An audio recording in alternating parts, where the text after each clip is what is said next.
नमस्कार। आज के इस ऐतिहासिक एक्सप्लेनर में हम सीधे उस दौर में गोता लगाने वाले हैं, 1885 से 1947 तक का सफर। ये सिर्फ कुछ तारीखें नहीं हैं, ये 62 साल लंबी एक ऐसी जर्नी है जिसने एक बिखरे हुए समाज को एक राष्ट्र की आत्मा में बदल दिया। सोचिए कैसे अलग-अलग हिस्सों की वो निराशा और गुस्सा धीरे-धीरे एक पक्के इरादे और नेशनल कॉन्शियसनेस में बदल गया। तो चलिए बिना किसी देरी के इस दिलचस्प सफर को शुरू करते हैं। चीज़ों को अच्छे से समझने के लिए हम इस 62 साल के सफ़र को इन 6 मुख्य हिस्सों में बांटकर देखेंगे। जागृति की चिंगारी, सबसे बड़ा धोखा, सामूहिक प्रतिरोध का उदय, पूर्ण स्वतंत्रता की मांग, अंतिम संघर्ष और आखिर में स्वतंत्रता और विभाजन। तो चलिए सबसे पहले बात करते हैं पहले चरण की, जागृति की चिंगारी। कहानी की शुरुआत होती है 1885 में, जब बॉम्बे में कांग्रेस की स्थापना हुई। शुरुआत में इनका तरीका बहुत ही सीधा और विनम्र था, सरकार को पिटीशंस देना और सुधारों की मांग करना। लेकिन सच कहूं तो ये शांति ज्यादा दिन टिकने वाली नहीं थी। 1905 आते आते माहौल पूरी तरह बदल गया। जब लॉर्ड कर्जन ने हिंदू मुस्लिम एकता को तोड़ने के लिए बंगाल का विभाजन किया, तो यही विनम्रता रातों रात एक भारी जनाक्रोश में बदल गई। लोग सड़कों पर उतर आए और इसी उथल-पुथल के बीच ठीक एक साल बाद 1906 में ढाका में मुस्लिम लीग का गठन हुआ। ये वो वक्त था जब लोगों की राजनीतिक सोच बहुत तेजी से बदल रही थी। और इसी बदलती सोच का नतीजा था एक गहरी वैचारिक दरार। 1907 का सूरत विभाजन इसका सबसे बड़ा उदाहरण है। एक तरफ था नरम दल, जिसमें दादा भाई नौरोजी जैसे नेता थे। इनका मानना था कि हमें शांतिपूर्ण तरीके से सिस्टम के अंदर रहकर सुधार करने चाहिए। और दूसरी तरफ था गरम दल। लाल बाल पाल जैसे नेताओं का ये गुट अब इन याचिकाओं और अर्जियों से पूरी तरह थक चुका था। उन्हें अब सीधे और कड़े एक्शन चाहिए थे।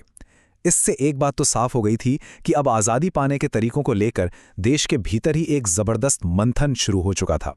अब इस दौर को समझने के लिए जरा इस 3 कठिया प्रणाली के क्रूर गणित को समझना बहुत जरूरी है।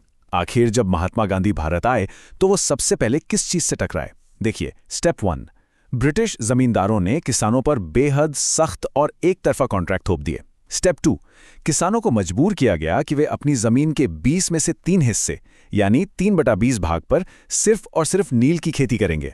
और फाइनली स्टेप 3, इसी भयानक शोषण ने गांधी जी को अपना पहला बड़ा कदम उठाने पर मजबूर किया, चंपारण सत्याग्रह। ये कोई महलों की राजनीति नहीं थी, ये सीधे जमीन से जुड़ी लड़ाई थी जिसने पूरे देश का ध्यान अपनी ओर खींच लिया। और गांधी जी की इस एंट्री ने पूरी तस्वीर ही बदल कर रख दी। जरा इन 3 सफलताओं को देखिए। 1917 का चंपारण सत्याग्रह, 1918 की अहमदाबाद मिल हड़ताल और उसी साल खेड़ा का किसान संघर्ष। ये तीनों ही बहुत ही तेज, जमीनी और सबसे बड़ी बात सफल आंदोलन थे।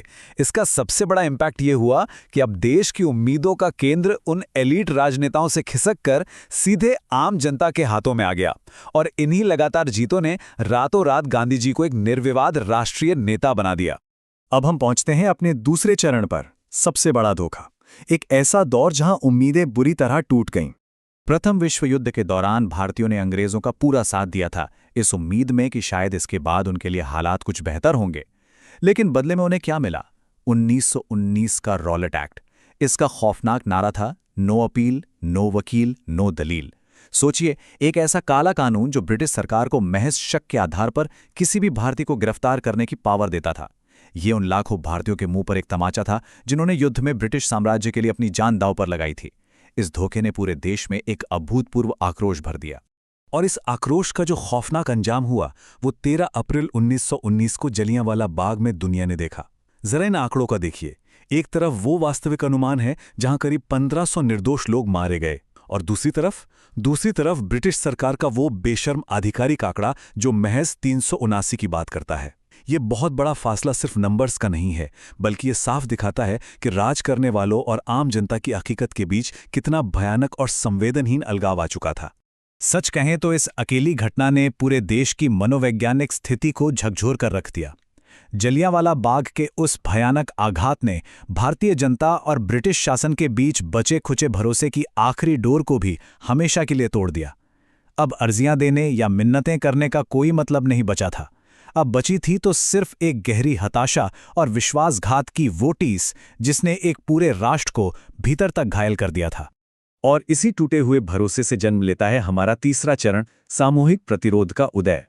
1920 का असहयोग आंदोलन सिर्फ एक राजनीतिक कदम नहीं था, इसका भावनात्मक महत्व कहीं ज्यादा बड़ा था। पूरे देश ने मानो एक साथ तय कर लिया कि अब बहुत हुआ, हम अपने ही शोषण में तुम्हारा साथ नहीं देंगे। लोगों ने विदेशी सामान का पूरी तरह बहिष्कार कर दिया, बच्चे सरकारी स्कूल छोड़कर आ गए, लोगों ने औपनिवेशिक नौकरियों से इस्तीफे दे दिए। यहां तक कि गांधी जी ने खुद अपनी कैसरे हिंद जैसी बड़ी ब्रिटिश उपाधियां वापस लौटा दी। अपने शोषक को उसी के सिस्टम से बाहर करने का ये एक ऐसा सामूहिक प्रयास था जो दुनिया ने शायद ही पहले कभी देखा हो। लेकिन अपने चरम पर पहुंचा ये प्रचंड आंदोलन अचानक रुक गया। क्यों? क्योंकि 1922 में चौरी चौरा में एक हिंसक भीड़ ने पुलिस थाने में आग लगा दी, जिसमें 22 पुलिसकर्मी मारे गए। इस हिंसा से गांधी जी इतने आहत हुए कि उन्होंने तुरंत उसी पल असहयोग आंदोलन को वापस लेने का फैसला कर लिया। जाहिर है, इस अचानक फैसले से सुभाष चंद्र बोस और मोतीलाल नेहरू जैसे कई बड़े नेता हैरान रह गए। काफी तीखी वैचारिक बहस भी हुई, लेकिन इस एक फैसले ने पूरे देश को यह स्पष्ट संदेश दे दिया कि इस आजादी की लड़ाई के केंद्र में अहिंसा का सिद्धांत हर हाल में सर्वोपरि रहेगा। अब आते हैं चौथे चरण पे, पूर्ण स्वतंत्रता की मांग। ये हमारे इतिहास का एक बेहद निर्णायक मोड़ था। साल 1929, लाहौर अधिवेशन। जवाहरलाल नेहरू के नेतृत्व में कांग्रेस ने पहली बार आधिकारिक तौर पर पूर्ण स्वराज की मांग रख दी। ये एक बहुत बड़ा, मैं कहूँगा एक बहुत ही गहरा भावनात्मक बदलाव था। इसका सीधा मतलब था कि अब कोई डोमिनियन स्टेटस नहीं, कोई आधा अधूरा समझौता नहीं। अब गोलपोस्ट हमेशा के लिए शिफ्ट हो चुका था। लक्ष्य सिर्फ और सिर्फ पूर्ण आज़ादी था। 241 मील, ये कोई छोटी मोटी दूरी नहीं है, ये 1930 के ऐतिहासिक दांडी मार्च की दूरी है। गांधी जी और उनके 78 अनुयायियों ने साबरमती से दांडी तक का ये सफर पैदल ही नाप दिया। और सबसे हैरान करने वाली बात जानते क्या है? इस पूरे सविनय अवज्ञा आंदोलन की चिंगारी कोई बहुत बड़ी राजनीतिक मांग नहीं थी, बल्कि ये नमक जैसी एक आम और बुनियादी चीज पर लगाए गए टैक्स के खिलाफ था। एक मुट्ठी नमक ने पूरे देश की भावनाओं को एक धागे में पिरो दिया था। अब इस सविनय अवज्ञा आंदोलन के बाद हुए गोलमेज सम्मेलनों में एक बहुत ही जटिल और संवेदनशील मुद्दा सामने आया, पृथक निर्वाचन मंडल या सेपरेट इलेक्टोरेट्स। आसान भाषा में समझें तो ये एक ऐसा सिस्टम था जहां किसी खास समुदाय के लिए रिजर्व की गई सीट पर सिर्फ और सिर्फ उसी समुदाय के लोग वोट डाल सकते थे। देखते देखते ये एक ऐसा तीखा वैचारिक मुद्दा बन गया जिसने राष्ट्र की एकता और भविष्य को लेकर एक बहुत गहरा राजनीतिक तनाव पैदा कर दिया।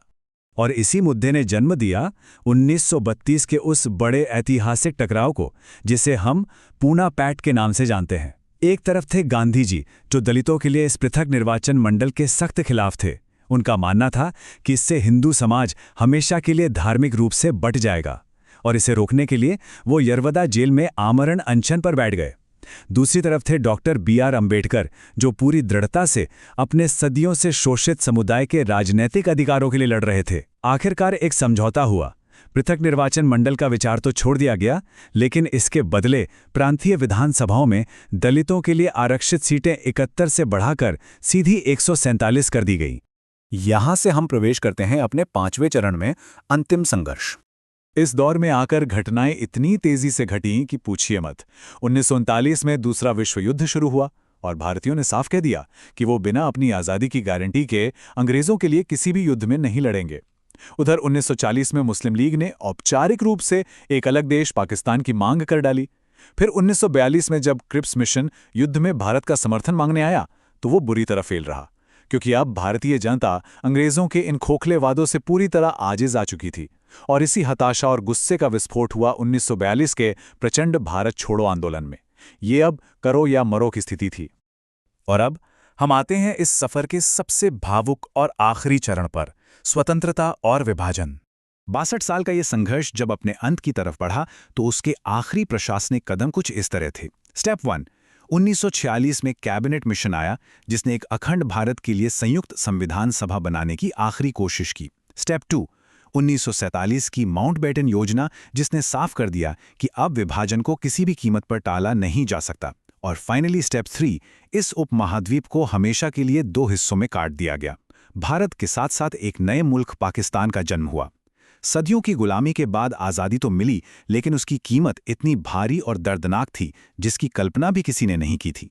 तो इस पूरे सफर के अंत में एक बहुत बड़ा और गहरा सवाल हमारे सामने आकर खड़ा हो जाता है। 62 सालों के इतने लंबे और थका देने वाले संघर्ष, अनगिनत बलिदानों और एक बेहद खून खराबे वाले विभाजन के बाद इन नए बने मुल्कों की उस लहूलुहान और खंडित आत्मा ने खुद को कैसे समेटना और हील करना शुरू किया होगा। ये सच में सोचने वाली बात है, क्योंकि 1947 के बाद का जो राजनीतिक और भावनात्मक मंजर था, वो अपने आप में इतिहास का एक और बहुत ही जटिल अध्याय है। खैर, मुझे उम्मीद है कि हमारे आज के इस एक्सप्लेनेशन से आपको भारत की आज़ादी के इस भावनात्मक सफ़र को एक नए नज़रिए से समझने में मदद मिली होगी। इस दिलचस्प चर्चा में हमारे साथ बने रहने के लिए आपका बहुत बहुत शुक्रिया।